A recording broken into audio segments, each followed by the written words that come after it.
All my field kit, in one way or another, is powered by a particular brand of 12-volt battery. The portable ones are connected with Anderson power poles.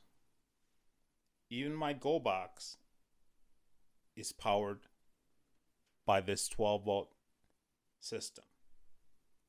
Set up a power station where you can easily charge your 12-volt batteries